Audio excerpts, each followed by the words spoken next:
Hello friends, welcome to my YouTube channel. आज का हमारा टॉपिक है HTML फॉर्म्स पार्ट 2। तो पार्ट 1 में आपने देखा था कि किस तरीके से हम HTML फॉर्म्स का यूज़ करके यूज़र से हम इनपुट लेकर फॉर्म को सबमिट करवा सकते हैं। अब इस वाले पार्ट में हम जो हमारा इनपुट एलिमेंट है हम उसके एट्रीब्यूट्स की यहाँ पे बात करने वाले हैं। तो यहाँ पे कुछ हमारे पास कॉमनली यूज़ होने वाले जो एट्रीब्यूट्स हैं मैंने यहाँ पे वो लिस्टेड कर रखे हैं।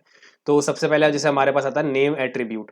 अब नेम एट्रीब्यूट में क्या होता है हमारे पास कि इस एट्रीब्यूट का यूज़ करके हम किसी भी इनपुट एलिमेंट का हम बेसिकली नेम स्पेसिफाई कर सकते हैं। यानी जब भी मैं फॉर्म को सबमिट करूँगा तो अगर मुझे उस फॉर्म की पर्टिकुलर इनपुट फील्ड की अगर मुझे वैल्यू को आफ्टर फॉर्म सबमिशन एक्सेस करना है, ठीक है। या एग्जांपल के लिए जैसे मेरे पास अगर कोई ईमेल एड्रेस है और जब भी मैंने फॉर्म को सबमिट किया तो जो ईमेल एड्रेस है जो यूज़र ने इनपुट दिया है उसे अगर मुझे एक्सेस करना हो, ठीक है, आफ्टर फॉर्म सबमिशन, तो उसके लिए मुझे वहाँ पर अपनी नेम एट्रीब्यूट के अंदर अपनी एक की स्पेसिफाई करनी होती है। यानी ये जो मेरा इनपुट एलिमेंट है इसका नेम क्या है।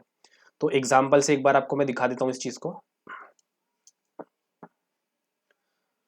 तो जैसे मेरे पास ये इनपुट फील्ड है, ठीक है। अब एग्जांपल के लिए मैं यहाँ पे समझने के लिए इसका नाम थोड़ा चेंज करता हूँ। नेम के अंदर यहाँ पे मैंने पास कर दिया ईमेल। तो अब इससे मुझे ये पता लग रहा है कि हाँ, ये जो इनपुट फील्ड है ये ईमेल के पर्पज से मैं यहाँ पे यूज़ कर रहा हूँ। तो अब यहाँ पर हम एक बटन भी यहाँ पे यूज़ कर लेते हैं।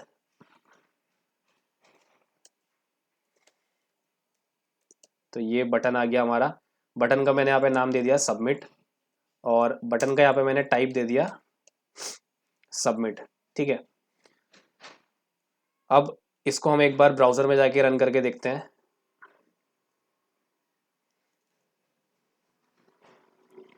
तो ये मेरे पास इनपुट फील्ड आ चुकी है। यहाँ से हम थोड़ा सा साइज़ इसका थोड़ा सा चेंज कर देते हैं, इसको हटाई देते हैं, ठीक है।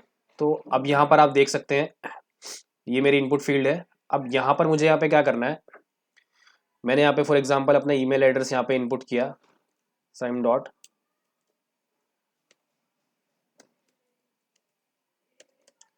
ठीक है, और इसे मैंने यहाँ पे सबमिट कर दिया। तो अब यहाँ पर आप एक चीज़ नोटिस करना, देखो जैसे ही मैंने फॉर्म को सबमिट किया है यहाँ पर आप देखो एड्रेस बार के अंदर ये जो मेरी इनपुट फील्ड की थी, जो मैंने नेम स्पेसिफाई किया था, वो यहाँ पे देखो आ गया इस तरीके से कुछ ईमेल इक्वल्स टू जो भी मैंने यहाँ पे इनपुट वैल्यू असाइन की थी मैंने अपने इनपुट फील्ड के अंदर, वो यहाँ पे इस तरीके से शो हो रही है। तो कुछ इसी तरीके से हम जहाँ पर हमारा जो बैकएंड होता है वहाँ पे हम इस की हेल्प से अपनी इस वैल्यू को एक्सेस करेंगे, ठीक है। नेक्स्ट है हमारे पास वैल्यू एट्रीब्यूट। अब बेसिकली इस एट्रीब्यूट का यूज़ क्या होता है, वैल्यू एट्रीब्यूट का यूज़ करके हम कोई डिफ़ॉल्ट वैल्यू असाइन कर सकते हैं अपने इनपुट फील्ड को। फॉर एग्जांपल अगर मैं चाहता हूँ कि कोई डिफ़ॉल्ट वैल्यू सेट रहे मेरे इनपुट फील्ड में जब भी यूज़र उस फॉर्म को देखे, तो उसके लिए मैं यहाँ पे वैल्यू एट्रीब्यूट का यूज़ करूँगा। तो लेट सपोज मैंने यहाँ पे लिख दिया email@example.com।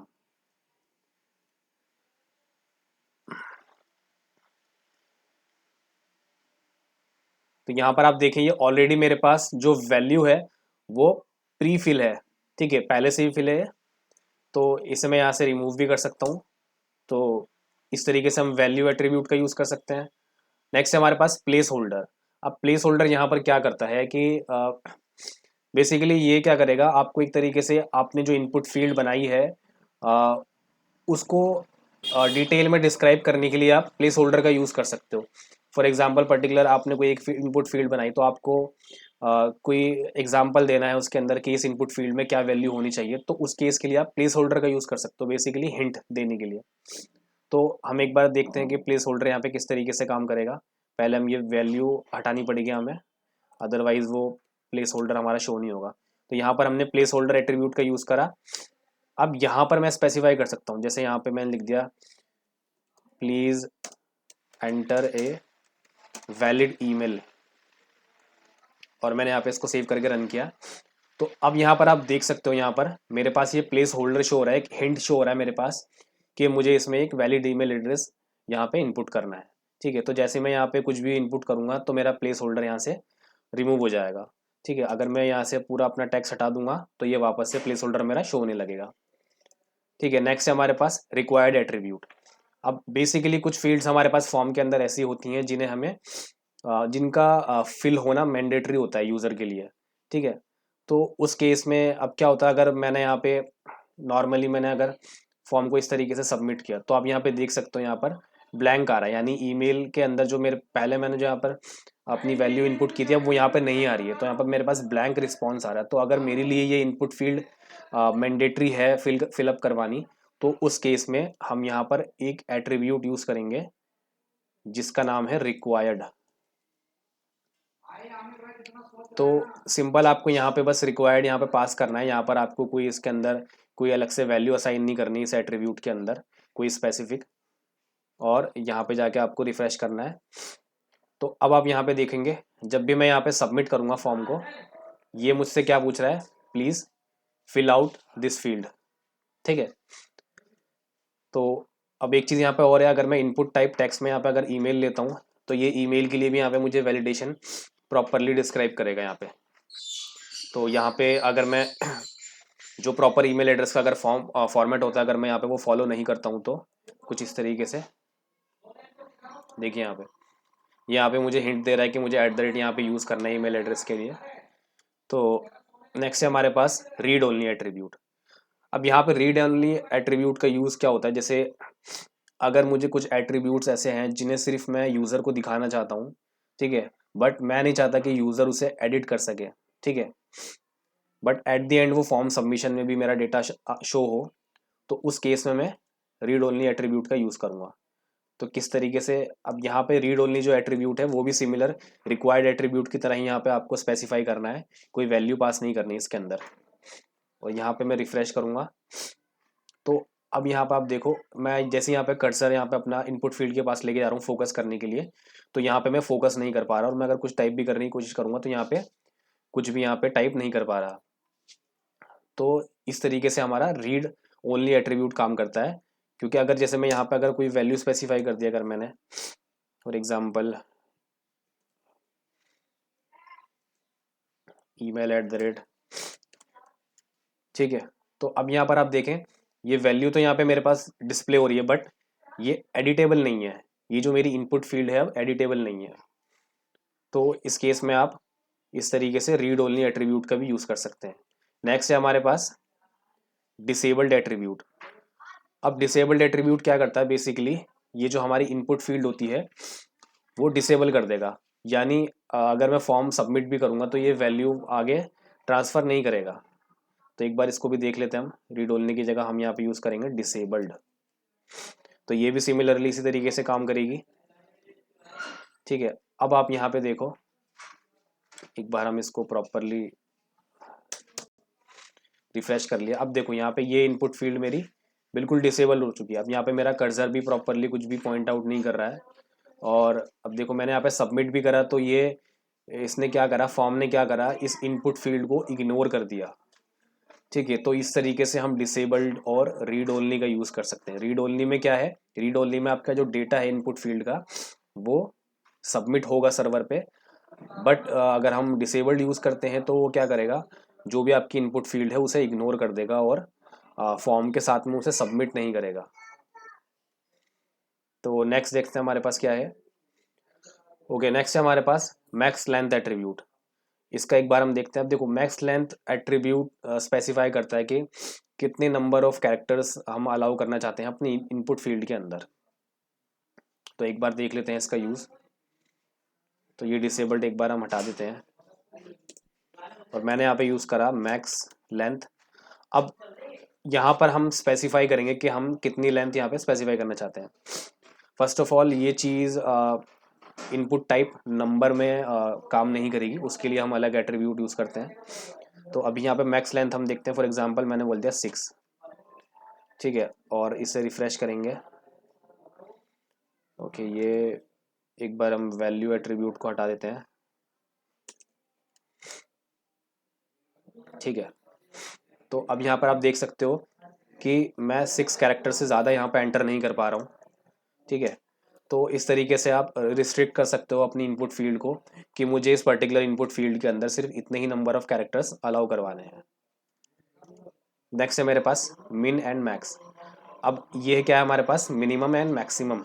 आप यहाँ पे एक रेंज डिफाइन कर सकते हैं कि आपको minimum and maximum range specify कर सकते हो नंबर्स के अंदर, कि फॉर एग्जांपल आपको मिनिमम आपको इतनी वैल्यू चाहिए इस नंबर के अंदर और मैक्सिमम इतनी। तो वो एक बार हम देख लेते हैं।